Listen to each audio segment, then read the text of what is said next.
Well my friend success case viewers, এটাই হচ্ছে হোমিওপ্যাথির সাফল্য, হোমিওপ্যাথির জয়।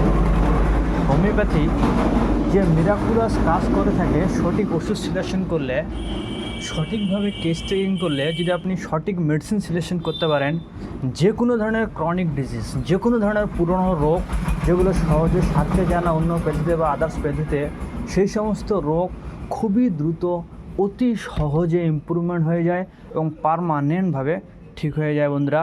সেটার আরেকটা প্রমাণ আমি আজকে এই ভিডিওতে দিচ্ছি ভিউয়ার্স। দিস পেশেন্টস সাবিনা বিবি, যেটার ভিডিও আমি অলরেডি মোটামুটি 1 মাস আগে আমি আমার ইউটিউব চ্যানেল এবং ফেসবুকে দিয়েছিলাম, আপনারা দেখে নেবেন। এই মেয়েটি বিবাহিত মেয়ে, যার বয়স হচ্ছে 17 বছর বয়স। এই বয়সে বিয়ে যদিও হয়ে গেছে। পূর্ব বর্ধমান বাড়ি। অনলাইন রুগীটিকে দেখা হয়েছিল ভিউয়ার্স। তো এই মেয়েটির যে মেন সমস্যা ছিল সেটা হচ্ছে নকটার্নাল অ্যানোরেসিস। নকটার্নাল অ্যানোরেসিস কাকে বলা হয় থাকে? রাত্রেবেলা বা বিছানায় প্রস্রাব করাকে নকটার্নাল অ্যানোরেসিস বলা হয়। চাপিয়ে রাখতে পারে না, আটকে রাখতে, প্রতিদিন বিছানায় প্রস্রাব করতে ভিউয়ার্স এই মেয়েটি। তো স্বাভাবিকভাবেই ছোটো বাচ্চাদের মধ্যে এগুলো কমনলি দেখা যায়, যেটা কোনো ঘাবড়ানোর কিছু থাকে না, বয়সের সাথে সাথে ঠিক হয়ে যায়। কিন্তু একটা মানুষের বা মেয়ের যখন পর্যাপ্ত বয়স হয়ে যায়, তখনই যদি বিছানার মধ্যে প্রস্রাব হয়, তার উপর বিবাহিত, বিয়ে হয়েছে, স্বাভাবিকভাবেই এটা আনকমফোর্টেবল প্লাস আরও অন্যান্য সমস্যার সৃষ্টি হয়ে যায়। সাংসারিক বিষয় হোক বা রিলেশনশিপ বিষয়ে অনেক ধরনের ঝামেলা শুরু হয়ে যাবে যদি একটা মানুষ রোজ বিছানার মধ্যে প্রস্রাব করে ফেলে অ্যাডাল্ট বয়সেও। তো এই মেয়েটির ক্ষেত্রে সে একই সমস্যা ছিল। অনেক ধরনের চিকিৎসা করেছে, বহুত চিকিৎসা করেছে, কোনো রকম কোনো ইমপ্রুভমেন্ট, সামান্য মাত্র কোনো উন্নতি সে দেখতে পাচ্ছিল না। শেষে আমার খোঁজ পেয়ে আমার চেম্বারে আসতে চেয়েছিল সরাসরি চিকিৎসা নিতে। তো আমি বললাম অত দূর থেকে আসার কোনো প্রয়োজন নেই, অনলাইনেও স্পেশালভাবে চিকিৎসা দেওয়ার ব্যবস্থা আছে, এমনকি ওষুধও ডেলিভারি করে পাঠিয়ে দেওয়ার ব্যবস্থা আছে, ডেলিভারি চার্জ ফ্রি। সারা দেশের যে কোনো প্রান্তে ওষুধ ডেলিভারি দেওয়ার ব্যবস্থা আছে। তো তার ফলে এই রুগীটাকে কেস টেকিং করা হয়েছিল 1 মাস আগে, কেস টেকিং করা আছে।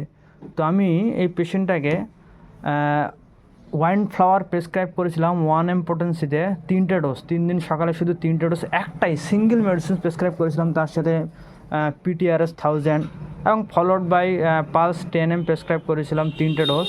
যদিও বা পালস 10 mg এখনও রেখে দিয়েছে, এখনও খেতে বলিনি। পালস 1 mg 3টে ডোজ খেয়ে এখন আপাতত PTRS চলছে। সামনে কতদূর যাচ্ছে, কতদিন ভালো থাকছে তার উপর পরে নির্দিষ্ট সময়ে পালস 10 mg রিপিট করা হবে। ওষুধ পাঠিয়ে দেওয়া হয়েছিল 21/11/2025 বন্ধুরা। তো আমি সামনে ভিডিওটার শেষে ভয়েস কল রেকর্ডিং শোনাবো রুগী কতটা ভালো আছে। 1 মাসের মধ্যে ভিউয়ার্স রুগী অনেকটা ভালো আছে। যে মেয়ে প্রতিদিন বিছানায় প্রস্রাব করতো, সে মেয়ে এখন টানা 8-10 দিন, সপ্তাহ ধরে আর বিছানায় প্রস্রাব, মাঝে মধ্যে ওষুধ খাওয়ার পর মোটামুটি একদিনও আর প্রস্রাব করেনি। কিন্তু লাস্ট 1 সপ্তাহ আগে আবার কোনো কারণে, হয়তো লাইফস্টাইল বা চলাফেরার কারণে 1 সপ্তাহ মোটামুটি আবার একটু সমস্যাটা বেড়ে গিয়েছিলো, রেগুলার প্রস্রাব করছিল বিছানায়। এখন আবার লাস্ট 1 সপ্তাহ ধরে বিছানার মধ্যে একদিনও আর প্রস্রাব করেনি। তো কতটা উন্নতি হয়েছে বন্ধুরা। একটা মাত্র ওষুধে মাত্র 1 মাসও হয়নি, ওষুধ যেতে 7-8 দিন সময় লেগে যায়, 21 তারিখে মোটামুটি 1 মাসও হওয়ার কাছাকাছি। এর মধ্যে কতটা ইমপ্রুভমেন্ট ভিউয়ার্স, আশা করছি নেক্সট মোটামুটি কয়েক মাসের মধ্যে, 2 থেকে 3 মাসের মধ্যে এই পেশেন্টটা পুরোপুরিভাবে ঠিক হয়ে যাবে ইনশাআল্লাহ। আমি সামনে এর আরও ফলো আপ ফিডব্যাক দেখানোর চেষ্টা করবো ভিউয়ার্স। 9:30 দিকে ফোন করতে বলেছিলেন কাল রাতে। ও বলো, তোমার নাম জানে কি ছিল? সাবিনা। সাবিনা? হ্যাঁ। আচ্ছা 1 মিনিট, খাতা দেখতে হবে। 1 মাস পরে ফোন করতে বলেছিলাম, তাই না? হ্যাঁ হ্যাঁ। তো তুমি 2টো ওষুধ খেয়েছো, যেটা প্রথমবার বলেছিলাম 3 দিন 3টে ডোজ।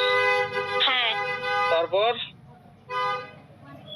ওটা শেষ হলে পরে বড় শিশি দেওয়া ছিল, ওটা খেতে বলেছিলাম। ওটা শেষ হয়ে গেছে। আর বাকি একটা ছোট একটা শিশি ছিল, যেটা আমি 3 দিন খেতে বলেছিলাম, সেটা আপাতত সাইডে রাখতে বলেছিলাম, বন্ধ রাখতে বলেছিলাম, সেটা হ্যাঁ, ওটা আছে? বন্ধ আছে। সেটা আছে তো? হ্যাঁ, ওটা আছে। আর বাকি বড় শিশুগুলো কয়টা শিশি আছে? আর